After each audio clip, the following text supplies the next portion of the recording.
Kumusta? Ako po si Dr. Mila de la Paz at inilaan ko ang aking karera sa kalusugan at kapakanan ng mga kababaihan sa kanilang mga huling taon. Ngayon, nais kong pag-usapan ang isang personal na paksa, isa na madalas ay nananatili sa dilim, ngunit napakahalaga para sa pagpapanatili ng sigla at kalusugan, lalo na para sa mga kababaihang higit sa 100 taong gulang. Ito ay tungkol sa pag-unawa kung paano ang ilang mga gawi sa umaga, kahit na yung mga tila natural, ay maaaring nakaaapekto sa inyong kalusugan ng higit pa sa inyong inaakala.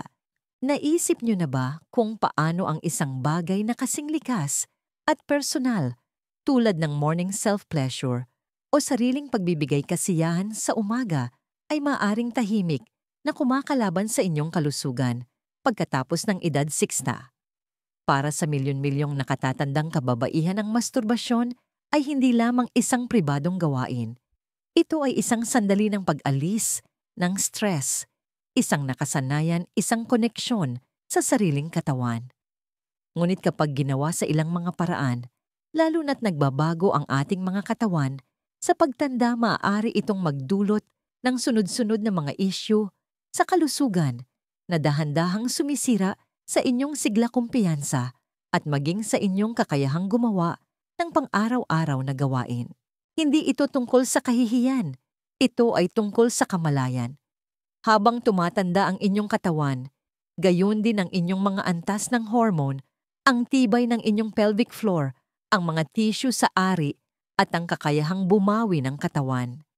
Ang dating hindi nakasasama o nakatutulong pa nga ay maaaring kung gagawin ng walang pag-iingat, maging isang tahimik na banta sa inyong kapakanan.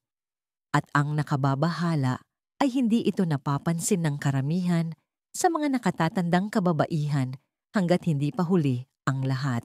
Ngayon, tuklasin natin ang 7 sa mga pinaka-nakababahalang gawi sa morning masturbation na maaaring tahimik na makapinsala sa mga nakatatandang kababaihan, at higit sa lahat, pag-usapan natin kung ano ang maaari ninyong gawin sa halip para mabawi ang inyong lakas, kalusugan at kapayapaan ng isip. Una, paggawa nito agad-agad pagkagising. Nang hindi nagwa-warm up ang katawan, maraming nakatatandang kababaihan ang gumigising na may nararamdamang pagnanasa at nang hindi nag-iisip ay dumidiretso na sa sariling pagbibigay kasiyahan bago pa man umupo o uminom ng tubig. Sa unang tingin, mukha itong hindi nakasasama, isang pribadong sandali lamang para simulan ng araw. Ngunit pagkatapos ng edad 60, iba na ang pagtugon ng inyong katawan kumpara sa dati. Ang inyong cardiovascular system, sirkulasyon at nervous system ay nangangailangan ng oras upang maging matatag pagkatapos ng isang gabing pamamahinga. Ang paglukso sa pisikal na estimulasyon habang nag-a-adjust pa ang inyong presyon ng dugo at nagsisimula pa lang bumilis ang tibok ng inyong puso ay maaaring magdulot ng hindi inaasahang stress. Maaari kayong makaramdam ng pagkahilo, panghihina o di pangkaraniwang pagkapagod, hindi dahil sa mismong gawain, kundi dahil sa kung kailan at paano ninyo ito ginagawa. Bukod pa rito, habang natutulog, bahagyang nauubusan ng tubig ang inyong katawan at ang inyong mga kasukasuan, pelvic floor muscles at maging ang mga daluyan ng dugo ay hindi gaanong mabilis tumugon. Ang matinding pagpapasigla sa sarili sa ganitong estado ay maaaring magpahirap sa puso, magpataas ng mga antas ng cortisol at mag-iwan sa inyong pakiramdam na pagod sa halip na sariwa. Ang panganib dito ay hindi palaging agaran. Ito ay ang mabagal araw-araw na pagkasira sa isang sistema na hindi na 25 anyos. Sa paglipas ng panahon, maaari nitong bawasan ang enerhiya, pahinain ang inyong pelvic floor at palalain ang sirkulasyon. Ang paggising ay dapat na isang panahon ng banayad na pagbabago, isang pagkakataon upang huminga ng malalim, magina't uminom ng tubig at ihanda ang katawan. Ang kasiyahan sa umaga ay maaari pa ring maging bahagi ng prosesong iyon, ngunit dapat itong dumating pagkatapos magkaroon ng pagkakataon ang inyong katawan na makahabol sa inyong mga intensyon. Sa pamamagitan ng paggalang sa natural na ritmong ito, ginagawa ninyong isang nakagagaling na gawi ang isang mapanganib na nakasanayan. Ngunit ano ang mangyayari kapag ang pinakaunang bagay na ginagawa ninyo ay pasiglahin ang inyong utak gamit ang mga artipisyal na imahe? Ang susunod na pagkakamali ay maaring magulat sa inyo at nagsisimula ito hindi sa inyong katawan, kundi sa inyong isipan. Ikalawa, paggamit ng erotika o porn. Unang-una sa umaga. Para sa maraming nakatatandang kababaihan, ang masturbasyon sa umaga ay nagiging konektado sa pagbabasa ng erotika o panonood ng porn madalas bilang unang bagay na ginagawa nila pagkagising. Tila isa itong simpleng kasiyahan, isang paraan upang pasiglahin ang pagnanasa at simulan ang araw. Ngunit ang katotohanan ng paglalantad sa inyong utak sa mataas na antas ng nakapupukaw na adult content sa mga unang sandali ng inyong umaga ay maaring magkaroon ng malakas at nakapipinsalang epekto, lalo na pagkatapos ng edad 60. Ang inyong utak ay nasa isang marupok na estado sa unang paggising. Ang mga hormone tulad ng cortisol ay natural na mataas at ang inyong mga antas ng dopamine ay napakasensitibo. Ang paggamit ng erotika ay agad na nangha-hijack sa maselang chemistry na ito pinapaliguan ang inyong utak ng artipisyal na pagtaas ng dopamine na masarap sa pakiramdam sa sandaling iyon, ngunit madalas na humahantong sa isang pagbagsak mamaya. Ang pagbagsak na ito ay maaaring mag-iwan sa inyong pakiramdam na matamlay balisa o walang emosyon sa buong maghapon.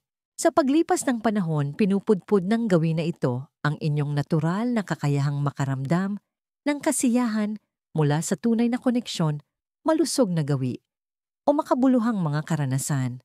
Ang inyong utak ay nagiging sanay na maghanap ng matinding estimulasyon para makaramdam ng anuman habang binabaliwala ang mas banayad at mas malalim na kasiyahan sa buhay. Naaapektuhan din nito ang motibasyon. Kung ang inyong utak ay tumatanggap ng napakalaking gantimpala, unang-una sa umaga, maaaring hindi na nito hanapin o pahalagahan ang mas maliliit na tagumpay sa araw tulad ng paglalakad, pakikipag-usap o pagsunod sa inyong layunin. Ang pinakamasama, ang siklong ito ay madalas na hindi napapansin hanggang sa magsimulang bumaba ang enerhiya, mood at maging ang sexual na pagtugon. Hindi ang mismong content ang nagdudulot ng pinakamalaking pinsala.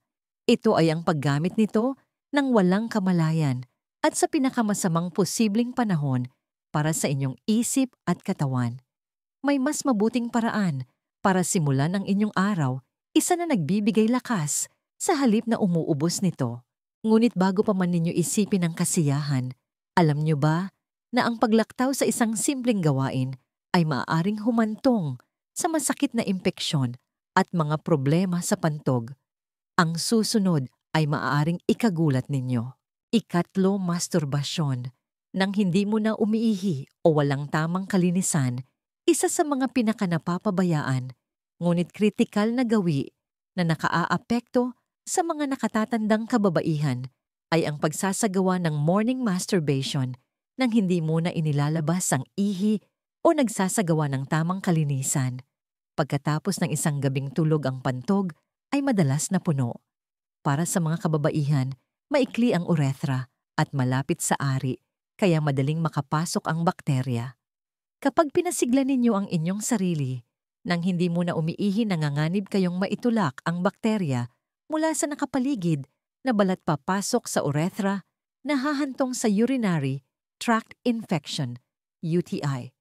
Ito ay lalong mapanganib para sa mga kababaihang higit sa 60 dahil ang mga pagbabago sa hormone ay maaaring baguhin ang vaginal microbiome na ginagawa kayong mas madaling kapitan ng mga impeksyon, pamamaga at pananakit. Dagdag pa sa panganib ay ang madalas na pagpapabaya sa kalinisan.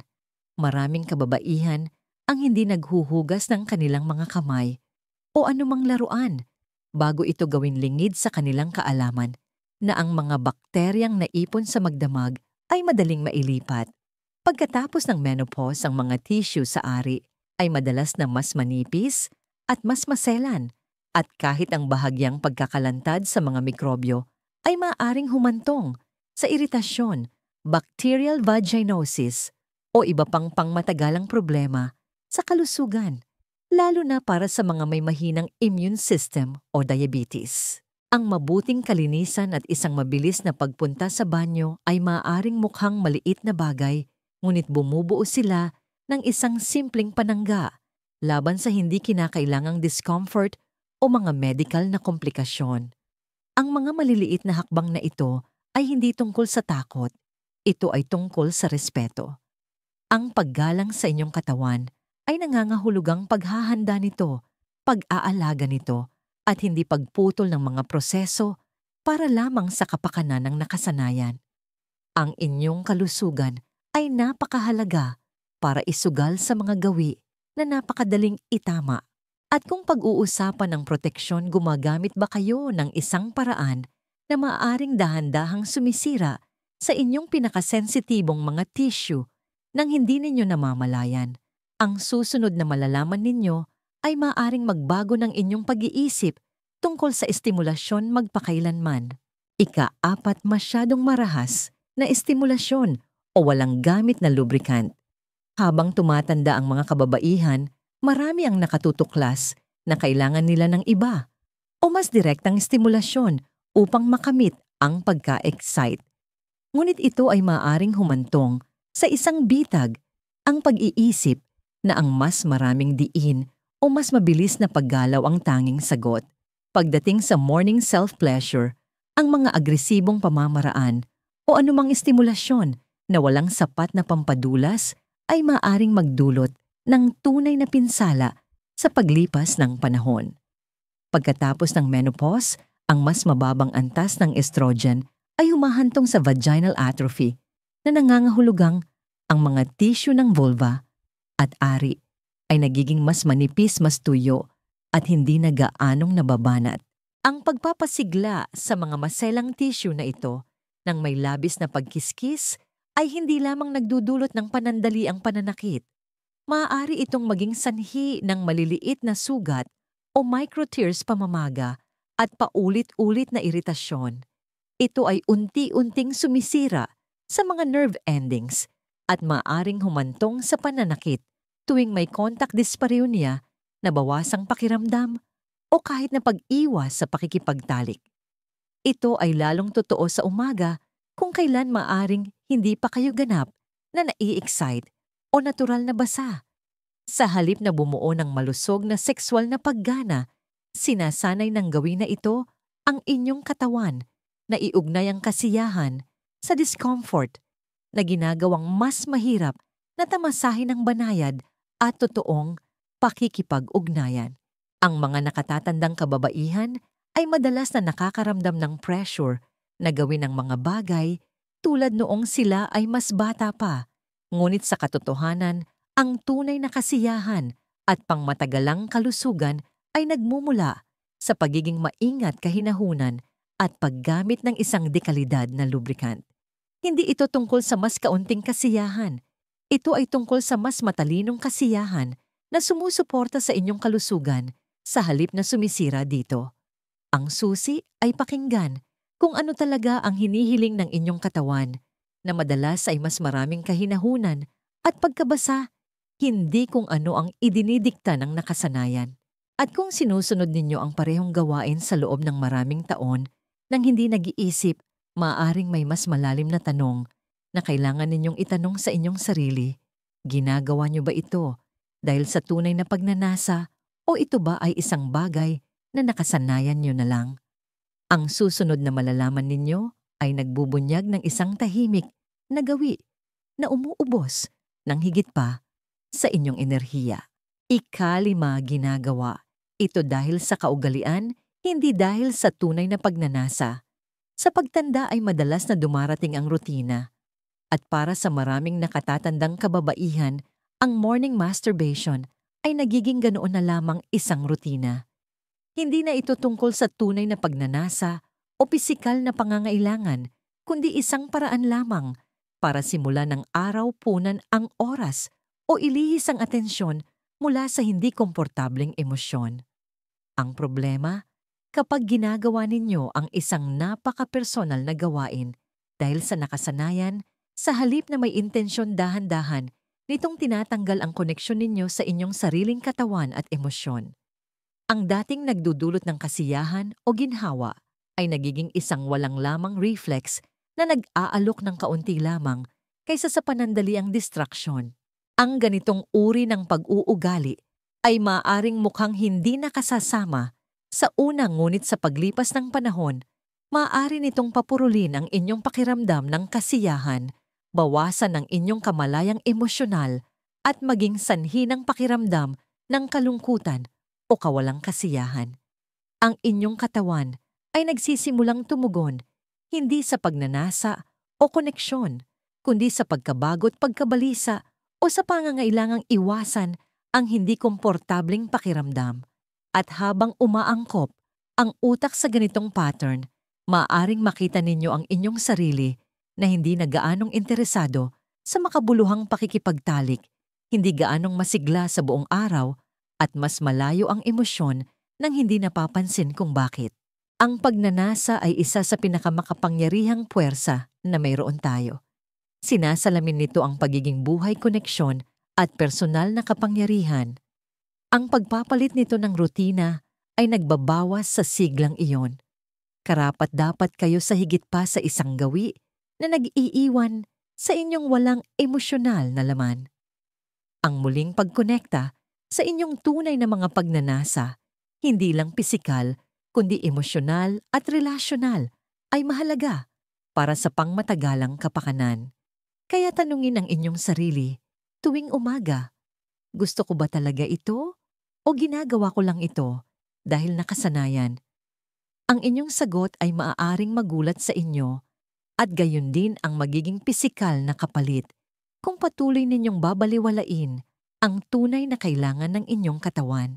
At kung hindi kayo naglalaan ng oras para alagaan ang inyong katawan, pagkatapos ang susunod na pagkakamali ay maaaring nagnanakaw na ng inyong enerhiya, nagpapahina sa inyong pagbawi, at nagpapabilis ng pagkapagod sa mga paraang hindi ninyo inaasahan. Ika-6 paglaktaw sa aftercare. Walang pagbawi, walang rehydration. Maraming nakatatandang kababaihan ang natatapos sa morning self-pleasure at agad na sumasabak sa kanilang araw, nilalaktawan ang anumang uri ng pisikal o emosyonal na aftercare o pangangalaga pagkatapos. Maaring mukha itong episyente o praktikal, ngunit ang pagpapabayang ito ay maaring magkaroon ng pangmatagalang kahihinatnan na dahan-dahang umuubos sa inyong enerhiya at kalusugan. Pagkatapos ng orgasmo, ang katawan ay dumaranas ng malalaking pagbabago. Nagbabago ang mga antas ng hormone, bumababa ang presyo ng dugo, at ang nervous system ay pumapasok sa isang maikling yugto ng pagbawi. Kung hindi ninyo bibigyan ng oras ang inyong katawan na mag-reset, nanganganib kayong simulan ang inyong umaga sa isang naubos na estado sa halip na isang sariwa. Ang mas masama pa, karamihan sa mga kababaihan ay nakakalimutang uminom muli ng tubig. Sa panahon ng pagtulog at estimulasyon, nawawalan ng likido ang inyong katawan. Ang hindi pag-inom ng tubig pagkatapos ay hindi lamang nagpapabagal sa inyong pagbawi, kundi maaari ring magpataas ng pagkapagod, magbawas ng linaw ng isip at magpahirap sa inyong mga bato, lalo na sa mga nakatatanda. Ang pattern na ito na inuulit araw-araw ay maaring mag-iwan sa inyong pakiramdam na mas pagod, irritable at hindi gaanong ganado nang hindi nauunawaan ng sanhi. At hindi lang ito tungkol sa tubig. Ang banayad na paghinga, pag-uunat o simpleng pag-upo ng tahimik sa loob ng ilang minuto ay makatutulong sa inyong katawan na maging matatag.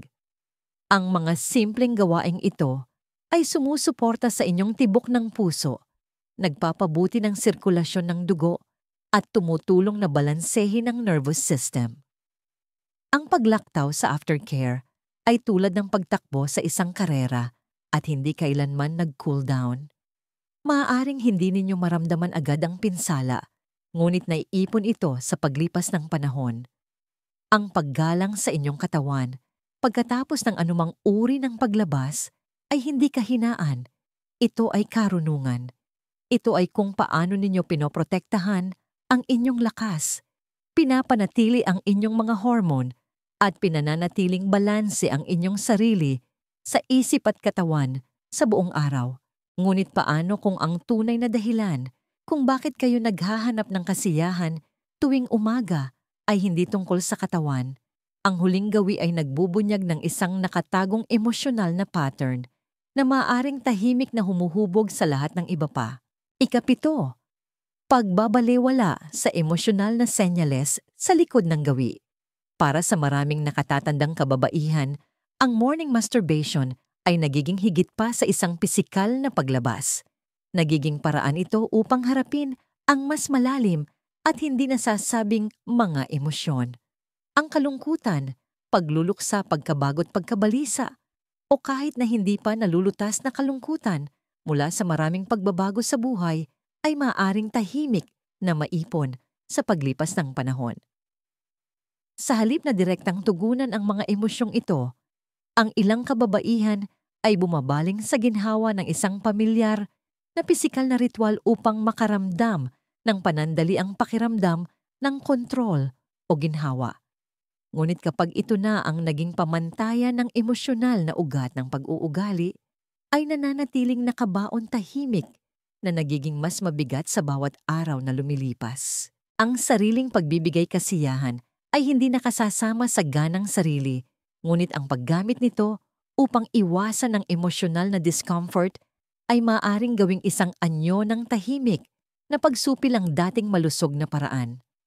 Maaaring makita ninyo ang inyong sarili na ginagawa ito hindi dahil nakakaramdam kayo ng pagnanasa, kundi dahil nakakaramdam kayo ng kawalan.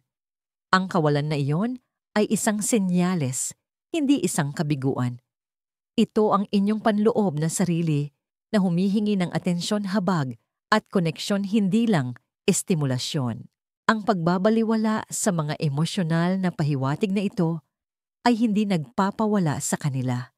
Itinutulak nito sila ng mas malalim kung saan madalas silang lumalabas sa kalaunan bilang mababang enerhiya, pagiging iritable, kakulangan ng motibasyon o kawalan ng interes sa pakikipag-ugnayan sa ibang tao. Sa paglipas ng panahon, sinisira ng pattern na ito ang inyong emosyonal na katatagan na nag-iiwan sa inyong pakiramdam na mas malayo sa inyong sarili at sa iba. Ang tunay na lakas ay nakasalalay sa katapatan sa inyong sarili. Kapag gumising kayo na may pagnanasa, huminto sandali. Tanungin ang inyong sarili, ano ba talaga ang nararamdaman ko ngayon? Ang maliit na pagkilos na yon ng kamalayan ay maaring simula ng tunay na paggaling. Dahil kapag naiintindihan ninyo ang bakit sa likod ng inyong mga aksyon, binubuksan ninyo ang pinto sa mas malaking layunin, mas malalim na kagalakan at isang uri ng kumpiyansa na tumatagal ng higit pa sa sandaling iyon. Ano ang pwede mong gawin? Simula ngayon. Ngayong nauunawaan na ninyo ang mga panganib oras na para lumipat mula sa walang kamalayang gawi patungo sa may intensyong pangangalaga. Hindi ninyo kailangang itigil ang masturbasyon, ngunit kailangan ninyong simulan itong gawin ng may mas malaking kamalayan at paggalang sa inyong katawan. Simula ng bawat umaga sa pamamagitan ng pagbibigay sa inyong katawan ng pagbabagong kailangan nito. Bago ang lahat, uminom ng tubig. Uminom ng isang basong tubig para muling gisingin ang inyong sistema. Maglaan ng ilang minuto para huminga ng malalim, mag-inat ng dahan-dahan o lumabas para sa sariwang hangin. Ang mga simpleng hakbang na ito ay naghahanda sa inyong puso, mga daluyan ng dugo at mga nerbiyos para sa araw na darating. Kung may pagnanasa kayong magbigay kasiyahan, sa sarili tanungin ang inyong sarili kung saan ito nanggagaling. Ito ba ay pisikal na pagnanasa o emosyonal na distraksyon Kung ito ay tunay na pagnanasa, gawin ito ng may kahinahunan. Palaging gumamit ng isang dekalidad na lubricant. Hayaan itong maging isang mabagal konektadong karanasan, hindi isang minadali. Iwasang gumamit ng erotika, lalo na sa mga unang oras ng umaga. Hayaan ang inyong sariling alaala o imahinasyon ang gumabay sa karanasan. Sinasanay nito ang inyong utak na manatiling tumutugon sa mga natural na pahiwatig sa halip na sa mga artipisyal na kasiyahan. Palaging umihi muna at alagaan ang kalinisan bago at pagkatapos. Ang mga ito ay hindi maliliit na detalye. Bahagi sila ng pagprotekta sa inyong sarili mula sa tahimik na pinsala na naiipon sa paglipas ng panahon. At kapag tapos na kayo, bigyan ng inyong katawan ng espasyo para makabawi. Huminga. Umupo ng tahimik. Uminom muli ng tubig. Ang ilang sandaling ito ay nakakatulong na i-reset ang inyong nervous system at sumusuporta sa balanse ng hormone. Ang tunay na pagbabago ay nagsisimula sa pakikinig. Kapag tinatrato ninyo ang inyong katawan, tulad ng isang kasama, hindi isang makina, tumutugon ito ng may mas maraming enerhiya, mas maraming lakas, at mas maraming kapayapaan. May oras pa kayo para bumuti gumaling at maging ganap na buhay, ngunit kung magsisimula lamang kayong gumawa ng mga maingat na pagpili ngayon. Dahil kapag binabaliwala ninyo ang mga pattern na ito, ang kapalit ay mabagal at hindi nakikita. Ngunit kapag hinarap ninyo sila, nang may pag-iingat ang mga benepisyo, ay umaabot sa bawat bahagi ng inyong buhay. Isang bagong kabanata ng kamalayan at lakas. Ang pag-abot sa puntong ito ay hindi lamang tungkol sa pag-aaral. Ito ay tungkol sa paggising.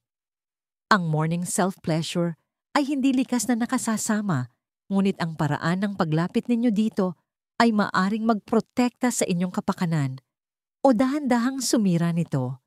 Pagkatapos ng edad 60, mas mahina ng magsalita ang inyong katawan, ngunit ang sinasabi nito ay mas mahalaga kaysa dati.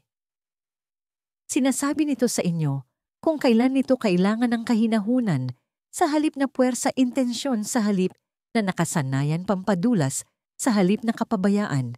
Kapag nagsimula kayong makinig, malalaman ninyo na bawat kilos na ginagawa ninyo sa umaga ay nagtatakda ng tono para sa inyong buong araw at sa inyong kinabukasan. Ang 7 gawin na ito ay maaring mukhang maliit.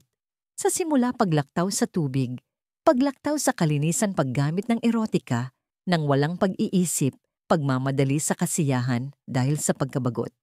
Ngunit bawat isa ay lumilikha ng mga alon na nakaaapekto sa inyong mga hormone, enerhiya, emosyonal na estado at maging sa inyong mga intimate na relasyon. Sa pamamagitan ng pagpili na kumilos, nang may kamalayan lumilipat kayo mula sa pagiging dekahon patungo sa tunay na kontrol, hindi ang kontrol na pumipilit ng mga resulta, kundi ang uri na nagpaparangal sa inyong edad, katawan at panloob na buhay ng may pag-ingat at katalinuhan. May kalayaan dito, hindi paghihigpit. Kalayaan mula sa pagod na dati ay nakalilito sa inyo. Kalayaan mula sa kahihiyan na hindi ninyo kailanman binigkas. Kalayaan mula sa pag-iisip na ang paghina ay hindi maiiwasan. Hindi kung aalagaan ninyo kung ano ang mahalaga, simula sa inyong sarili. Kaya bukas ng umaga, paggising ninyo huminga kayo. Hayaan ninyong ang hiningang iyon ang maging paalala ninyo na mayroon kayong pagpipilian, kumilos, nang may intensyon makinig sa tunay na kailangan ng inyong katawan, mamuhay ng may kalinawan, lakas at dignidad. Ito ay hindi lamang tungkol sa pagtigil sa mga nakapipinsalang gawi. Ito ay tungkol sa pagbawi ng isang mas malalim, mas malusog na koneksyon sa inyong sarili, isang maingat na umaga sa bawat pagkakataon. Bilang inyong doktora, ang aking pinakamahalagang aral sa buhay para sa inyo ngayon ay ito. Ang inyong katawan ay inyong panghabambuhay na kasama. Pakinggan ang mga bulong nito bago pa sila maging sigaw. Ang maagap na pangangalaga sa inyong sarili, lalo na sa mga personal na aspetong ito ng buhay, ay hindi tanda ng kahinaan, kundi ng malalim na karunungan at lakas. Ito ay tungkol sa pagpili ng kasiglahan bawat isang araw. Ang mga aral na ito ay nilalayong magbigay inspirasyon sa inyo na mamuhay ng buo at totoo. Ngayon gusto kong marinig ang mula sa inyo. Maglaan ng sandali upang magmuni-muni at ibahagi sa mga komento sa ibaba ang isang bagay na natutunan ninyo mula sa ating talakayan ngayon na balak ninyong isabuhay. Suportahan natin ang isa't isa sa paglalakbay na ito tungo sa pagyakap sa mga katotohanan ito. Kung nakita ninyong nakatutulong ang impormasyong ito, mangyaring i-like ang video na ito at mag-subscribe sa aming channel para sa mas maraming nilalaman na nakatuon sa inyong kalusugan at kapakanan. At pakiusap ibahagi ito sa mga kaibigan o kamag-anak na maaring makinabang sa kaalamang ito. Salamat sa pagsama ninyo sa akin ngayon at naway mamuhay kayo ayon sa inyong sariling kagustuhan ng may kalusugan at dignidad.